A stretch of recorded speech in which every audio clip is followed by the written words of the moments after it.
Bintuni merupakan daerah kita di Papua Barat ini, Bintuni merupakan hutan mangrove terbesar di Indonesia. Tapi sampai hari ini apa yang kita bisa lakukan kalau cumanya bicara di sepanjang tahun, sepanjang hari? Kita butuh regulasi, butuh hal-hal yang baik. Nah, saran saya mungkin kalau tadi perda tentang karbon itu harus dibuat dan itu penting ya. Saya pikir tadi Bapak Gubernur sudah sampaikan bahwa tetap kita akan buat. Ini butuh dukungan semua orang untuk segera kita lakukan itu untuk bisa mengamankan apa yang menjadi hak-hak rakyat. Tugas MRP hari ini adalah menjaga hutan dan menjaga manusia Papua yang ada.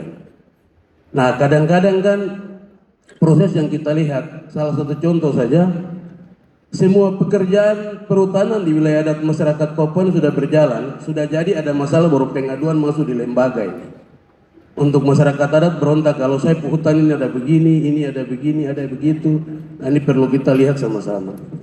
Nah, kalau memang hutan di Papua ini menjadi penting, satu hal bahwa saya berharap kita harus sama-sama pastikan bahwa di Papua itu bukan tanah kosong. Orang Papua bilang bukan tanah kosong karena dia mau jaga hutan ini untuk menjadi kepentingan dunia dan kita. Mungkin itu saja yang saya sampaikan. Yang terakhir ini soal hati saja.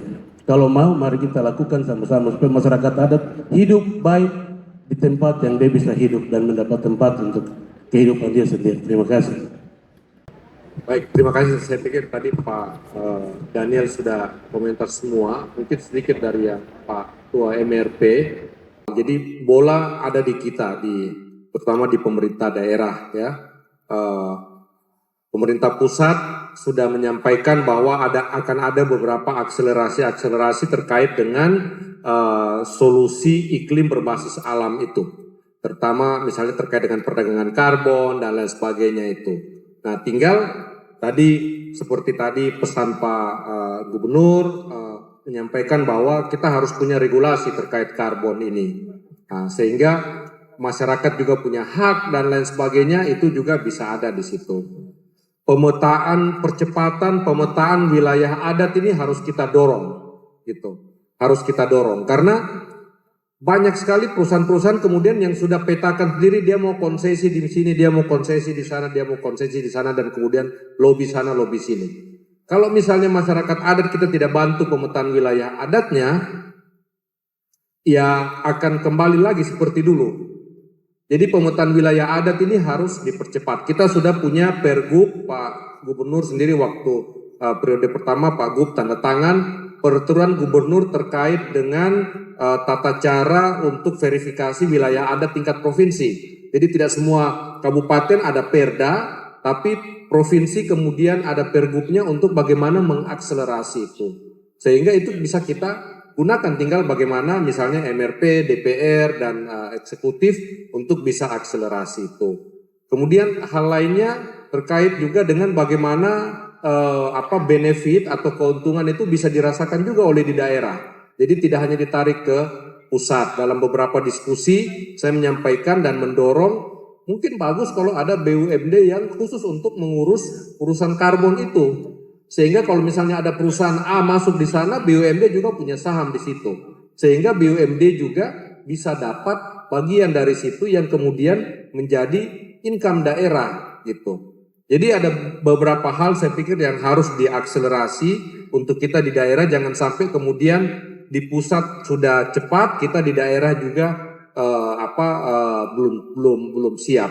Tapi yang paling penting itu adalah bagaimana percepatan pemetaan wilayah adat itu harus dilakukan. Komoditas lain saya pikir kita punya banyak di tanah Papua ini. Udang tadi yang tadi disampaikan Pak Veda itu. Udang itu kan ada di depan mata kita di sepanjang dari Sorong Selatan, Teluk Bintuni sampai di Kaimana itu udang ada di depan mata kita itu. Artinya tidak perlu tunggu karbon juga, udang itu kalau dimaksimalkan itu jadi uang juga untuk masyarakat. Kita punya kelapa, ya kan? Kita punya kelapa. Tahun ini terutama Papua Barat Daya masuk sebagai proyek strategis nasional untuk kelapa dalam. Tapi walaupun itu di Papua Barat Daya, akselerasinya saya pikir juga di Papua Barat juga bisa akan ikut terdampak juga dengan itu. Kita punya masyarakat Kelapa di mana-mana. Daripada tanam kelapa sawit, harus ada pabrik, tanam kelapa, masyarakat bisa bikin kopra, mau 1 bulan, 2 bulan, barang tinggal, baru jual, masih bisa tetap ada juga. Nah yang hal-hal kayak begini yang saya pikir harus terfasilitasi, logistik. Apakah ada kapal atau transportasi yang jemput masyarakat punya hasil? Apakah ada pembeli yang cukup bagus untuk membeli masyarakat punya hasil? Apakah ada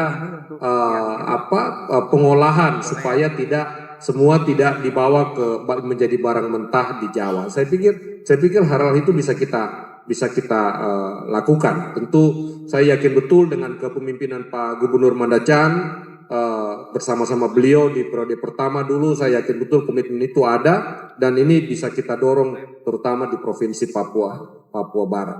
Saya pikir itu Pak Moderator. Terima kasih banyak.